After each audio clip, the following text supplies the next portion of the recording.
Creating an early game horde base can seem like a big ordeal to new players. The big scary horde looms and you're stuck with a stone axe and a few hundred wood and you don't know what you're going to do. Does this sound familiar? Well, this video aims to help you with some inspiration for your early game horde base. When it comes down to it, the vast majority of horde bases in 7 days are raised platforms with a walkway that brings the zombies to a point where you can effectively fight them. The reason for this is that it really works, and it's very simple to implement. However, you may be surprised at how many different approaches you can take with a design like this.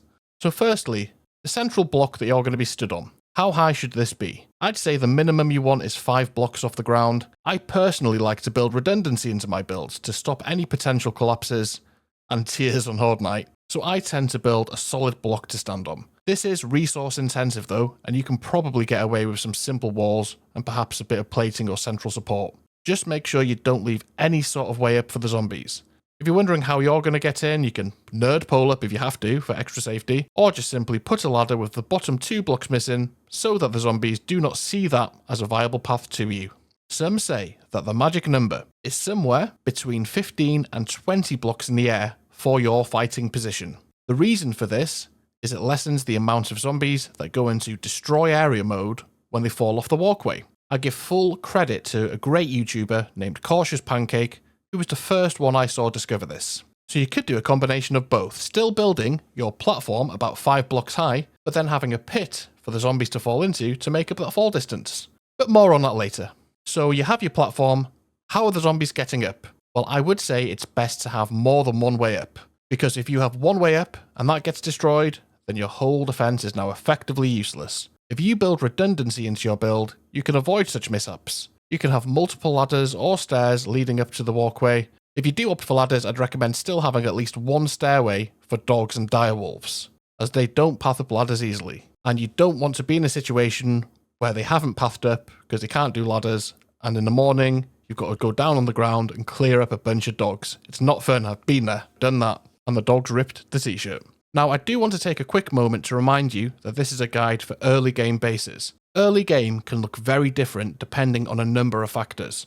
Each biome has increasing game and loot stages. In order from easiest to toughest, it goes pine forest, burnt forest, desert, snow, and then finally the wasteland. So if you are taking on an early game horde in the snow or the wasteland, that is going to be a lot tougher than in the forest biome. You have been warned. You can also see enhanced game stages leading to tougher horde nights if you're playing multiplayer, due to the game taking into consideration the number of players when calculating the game stage. The final thing to be wary of is the XP multiplier, the setting when you're starting a new game. Turning this all the way up may seem like something appealing to a new player, but beware, it's ultimately what is commonly referred to as a noob trap. Increasing your XP simply speeds up the rate your game stage rises, and as your game stage is tied to the days survived and player level, if you go into day 7 with a sky high level, you can expect a very tough horde night. And you'll usually struggle to keep up in terms of gear because you wouldn't have had enough time to read as many crafting magazines as you need for that good gear to take on the type of zombies you're taking on, and it's just really difficult. So if you're a new player, I strongly recommend playing on the default XP, or at least be prepared for very tough horde nights. So onto the walkway for the zombies. There's multiple ways to approach this. You can opt for a thin block to keep the zombies in single file. It also makes them a lot easier to knock off the walkway. You can loop the zombies. One of the more famous looping horde bases is Jawoodle's killing corridor. He's got videos about that if you want to go check them out on his channel. But you can also just simply place 2 blocks, such as this half block here, and you can rotate it so that they're on opposite rotations like this. And this leaves a gap in the middle. This will help control the flow of the zombies. You'll get some that come through to take care of, with several others falling through the gaps. So it makes Horde Night a bit more manageable. Some people do prefer to keep the zombies all enclosed inside a corridor. This is a lot more challenging early game with no electrical traps, no fence posts to hold them in place, no blade traps taking care of them. But some do prefer not having to deal with the zombies dropping out of view and going into destroy area mode. And finally, you do have that option of the Pitfall. With the Pitfall, you can set up a loop or a thin walkway to send your zombies down, and you have a choice here. You can either give them a way back up easily, some ladders and a ramp and some stairs, just so they keep coming back up and keep looping, so you can just keep that going all night. Or the alternative is to not give them a way out, let them build up in the pit, and have a way to throw down grenades, pipe bombs, that type of thing. It's a great way to stack up XP on Horde Night. Your frames might suffer a bit, but it's an effective way to take on the Horde. You will need to make sure you've got enough throwables to get through the Horde though. So which block should you have in place as a window to take on the zombies when you're face to face with them? Well, there's lots of options again here. I like the scaffolding ladder as it blocks copper from it, and you can melee and range through it easy enough. But I know others prefer this type of circle block. Again, you can easily fight through this. There's a YouTuber called Pseudo Posse who also champions the 4-way pole stacked like this, and I think he has to have it up on a half block so you can easily take a shot at the cops. He's got a full video on it. Go over to his channel and check that out if you're interested. But the main thing you want here is a piece that you're comfortable with that you can easily fight the zombies through and it stops them getting to you. You'll also want an overhang of some description here to stop the zombies piling up and getting onto your roof. I use a half block rotated this way, so the taller zombies are less likely to constantly be crouching. It can be an idea to leave yourself a space to throw molotovs or other throwables at the zombies, especially if you've designed the base in such a way that gives you a clear view of them climbing the stairs. And I also recommend putting spikes up on the roof of vultures. They will just fly directly into these for the most part. And yes, you can set up turrets to deal with vultures too, but remember this is an early game horde base guide, so spikes would be the best solution for the early game.